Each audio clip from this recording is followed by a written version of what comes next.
বিভিন্ন তরুণ সমাজ যাদের মধ্যে একটা ইমানি স্পিড তৈরি হয়েছে, ওনারা বারবার অনলাইন বিভিন্ন যোগাযোগ মাধ্যমে প্রশ্ন করে সমস্ত দরবারকে এখানে দাওয়াত করা হয়েছে কিনা এবং আপনার নেতৃবৃন্দরা ওখানে যাবেন কিনা এ বিষয়ে একটু ক্লিয়ার করে। না, এটা একটা গুরুত্বপূর্ণ। আসলে এই বিষয়টা অনেক অনেক মানুষ অনেকেরই জানার আগ্রহ ছিল যে আসলে যে আমরা প্রোগ্রামটা করছি সেখানে সকল দরবার ঐক্যমত আছে কিনা, বা সকল দরবারকে আমরা একসাথে করব কিনা, বা আনবো কিনা, বা আমরা যাচ্ছি কিনা, এই বিষয়টা আমি একটু ক্লিয়ার করছি। আলহামদুলিল্লাহ, আপনারা জেনে অনেক খুশি হবেন, আমরা বাংলাদেশে যে প্রসিদ্ধ যে দরবারগুলো রয়েছেন, সেই প্রসিদ্ধ দরবারের বিশেষ অংশ হিসাবে সরসিনা দরবার শরীফ, জৈনপুরী দরবার শরীফ, ফুলতুলি দরবার শরীফ, সোনাকান্দা দরবার শরীফ, আটরশি দরবার শরীফ এবং মাইজ ভান্ডার দরবার শরীফ, সিরাজনগর দরবার শরীফ, শ্রীকোট দরবার শরীফ এবং যত দরবারগুলো রয়েছেন, বৃহৎ যে দরবারগুলো রয়েছেন, আপনাদের পালস এবং আমাদের পালস একই পালস। আমরাও চাই যে সকল দরবারের পীর মাশায়েখদের অংশগ্রহণের মাধ্যমে এবং সকল পীর মাশায়েখদের ভক্তবৃন্দের অংশগ্রহণের মাধ্যমে আমরা ফিলিস্তিনের সমর্থনে ইসরায়েলের আগ্রাসনের বিরুদ্ধে আমরা রাজপথে সোহরাওয়ার্দী উদ্যানে রুখে দাঁড়াবো। সেই জন্য আমরা কিন্তু, আপনি আরো খুশি হবেন, ইতিমধ্যে আমাদের আহলে সুন্নাত ওয়াল জামাতের যে 3 আহলে সুন্নাত ওয়াল জামাত আছেন এবং বিভিন্ন দরবারে যে মুখপাত্ররা রয়েছেন তাদের সাথে পরামর্শ করে কিন্তু অলরেডি আমরা এখন কিন্তু প্রতিনিধিরা বেরিয়ে যাচ্ছেন, তারা প্রচারণার অংশ হিসেবে বলছেন। দেখেন, আমাদের কেউ মাইন্ড করবেন না, এটা একটা ইমানি ব্যাপার, কিন্তু আসলে সকলে আসা উচিত। আর এই অল্প সময় সবার কাছে যাওয়া সম্ভব না, তারপরও আজকে দেখেন সারাদিন মিটিং করে কিন্তু আজকে বেরিয়ে গেছেন।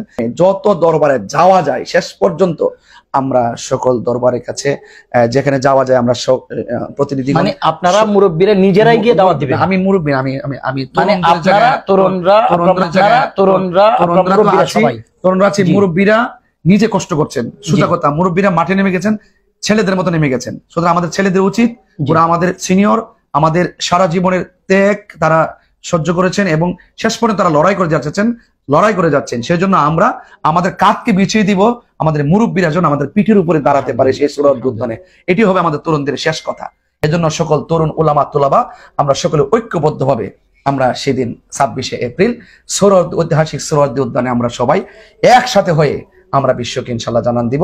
এখানে কোন ধরনের আমরা নারে রিসালাত ইয়া রাসূলুল্লাহর স্লোগান যারা হৃদয়ে ধারণ করেন, আমরা এই স্লোগানটার উপরে বেস করে আমরা সকল দরবারে যাচ্ছি এবং সকলের সহমত আমরা পাচ্ছি।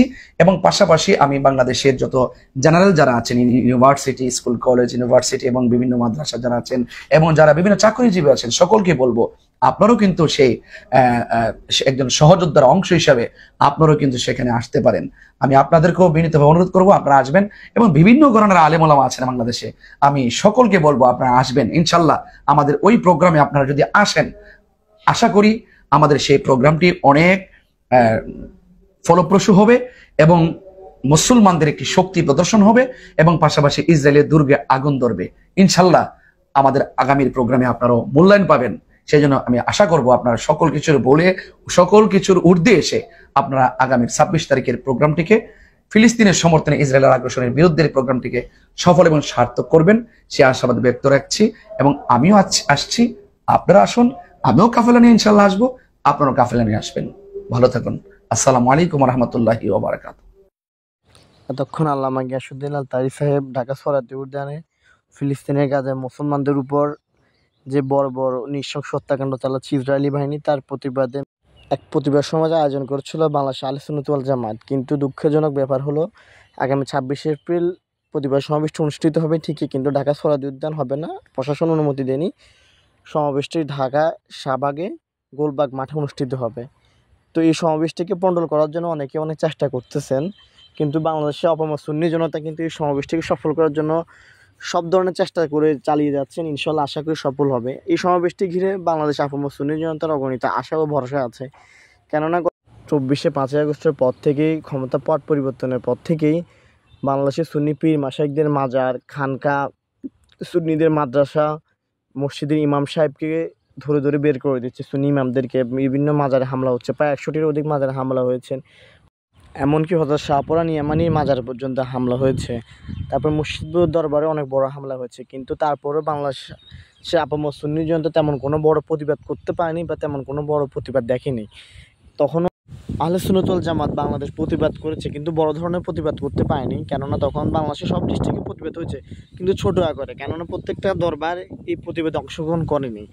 কিন্তু ফিলিস্তিন ইস্যুতে বাংলাদেশে সবগুলো সুন্নি দরবার, প্রায় 12,000 সুন্নি দরবার, মাদ্রাসা, মসজিদ সবাই একত্রিত হয়েছে। এই সম্মেলনের মাধ্যমে বাংলাদেশের সকল সুন্নি মুসলমান ঐক্যবদ্ধ হবে এবং বাতিলদেরকে দেখিয়ে দেবে যে সুন্নি জনতা চুপ করে বসে আছে মানে এই না যে সুন্নিরা দুর্বল। এরকম একটা সম্মেলন করার স্বপ্ন ছিল শহীদ আল্লামা নুরুল ইসলাম ফারুকী হুজুরের। তিনি যেখানেই যেতেন সব জায়গায় বলতেন, আমার একটা ইচ্ছা যে ঢাকা শহরে একদিন বাংলাদেশের সবগুলো দরবার, পীর, মাশায়েখ সহ সব মুরিদান সহ একজোট হয়ে সালাম দিবে, ইয়া নবী সালামু আলাইকা পড়বে, নবীর সামনে দুরূদ পড়বে। কিন্তু সেটা হুজুরের চোখে দেখে হলো না, তার আগে হুজুরকে হত্যা করা হয়েছে। কিন্তু এই স্বপ্নটা আমরা যারা তরুণ আছি আমাদেরও স্বপ্ন ছিল যে বাংলাদেশে আহলে সুন্নাত ওয়াল জামাত সকল সুন্নি ভাইরা সবাই একজোট হবে হয়ে সব কিছুর বিরুদ্ধে প্রতিবাদ করবে, অন্যায়ের বিরুদ্ধে প্রতিবাদ করবে। কিন্তু সেটা হয়নি, কিন্তু এই সম্মেলনের মাধ্যমে আশা করি সেটা হয়েছে। যেটা করে দেখেছেন আমাদের যে মুরব্বি একরামরা আছেন, যারা করছেন তাদেরকে অবশ্যই ধন্যবাদ। এবং কি এই সম্মেলন দেখে এখন থেকে বাতিলদের কিন্তু অবস্থা খারাপ হয়ে গেছে। তারা বিভিন্নভাবে বিভিন্ন প্ররোচনা ফেসবুকে বলতে সম্মেলন নিষিদ্ধ হয়েছে, কিন্তু সম্মেলন নিষিদ্ধ হয়নি, শুধু জায়গাটা পরিবর্তন হয়েছে। সোহরাওয়ার্দী উদ্যানের জায়গায় গোলবাগ মাঠে অনুষ্ঠিত হবে। এবং কি এই সম্মেলনে যোগদান দেওয়ার জন্য সাইফুল ইসলাম বাবর আল আজহারি তিনি আমেরিকা থেকে ইতিমধ্যে ঢাকায় এসে পৌঁছেছেন, এবং মুফতি আব্দুর রহিম আল আজহারি উনিও মালয়েশিয়া থেকে চলে এসেছেন। আরও অগণিত সুন্নি ওলামায়ে একরাম বিদেশ থেকে চলে এসেছেন এই সম্মেলনে যোগ দেওয়ার জন্য। এই সম্মেলন আগামীকাল সুন্নিয়তের মহাসমাবেশ হতে চলেছে। ফিলিস্তিনের জন্য বাংলাদেশের সবথেকে বড় প্রতিবাদ এটাই হবে, এবং কি এটা সবথেকে বড় মহাসমাবেশ হতে চলেছে। তো আশা করি তখন এই স্লোগানে মুখরিত হবে, নারায়ে তাকবীর, আল্লাহু আকবার, নারায়ে রিসালাত, ইয়া রাসূলুল্লাহ।